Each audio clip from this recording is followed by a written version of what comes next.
ድምጻዊ ራሔል ጌቱ ምንድነው የገጠማት? ጌታን ተቀብላለች፣ አዲስ ህይወት ምዕራፍ ጀምራለች በሚል በዋናነት በፌስቡክ ታዋቂዋ ሙዚቀኛ ራሔል ጌቱ ጌታን ተቀበለች። ራሔል ጌቱ ሃይማኖቷን ቀይራለች እየተባለ በማህበራዊ ሚዲያ በሰፊው መነጋገሪያ ሆኗል። ጌቱ ነኝ።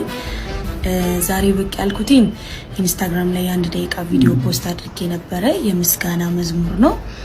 በጣም ብዙ ሰዎች እንደወደዱትና እንዳጠረባቸውም ነግረውኝ ነበረ። እኔ በጣም ወደው መዝሙር ነው። እንግዲህ ራሔል ጌቱ ጌታን ተቀበለች ጴንጤ ሆነች እየተባለ በሚዲያ እየተሽከረከረ ነው። እኔ የራሔል ጌቱ ጴንጤ መሆን አለመሆን አይደለም እየጩፋ ስማርትነት እንግዲህ እውን ትቀይር አትቀይር ትክክለኛ መረጃ 100% እኔ ጋር አለ።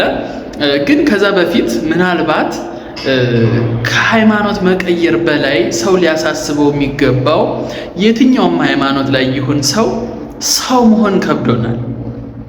ሰው ቅድሚያ ብንሆን አይሻልም? ኦርቶዶክስም ይሁን ኦር ፕሮቴስታንትም ይሁን ሙስሊምም ይሁን ሰው ሃይማኖቱን ይቀይር ማይቀይር ቅድሚያ ሰው መሆን አቅቶናል። በጣም ሰውነት ወርዷል። ኢሹ ሊሆን የማይገባ ጉዳይ ነው። ከሌ ቀየረ ከሌ እምነቱን ቀየረ ከማለት ይልቅ ቅድሚያ ሰው መሆን አቅቶናል። ፕሊዝ ሰው እንሆን መጀመሪያ። መነጋገሪያም ከመሆኑ በፊት እስኪ ሰውነት ይቅደም፣ ከዛ በኋላ ሃይማኖት ምግባር የሚለው ይቀጥላል ብዬ አስባለሁ። ይሄ የግል አስተያየቴና ሐሳቤ ነው።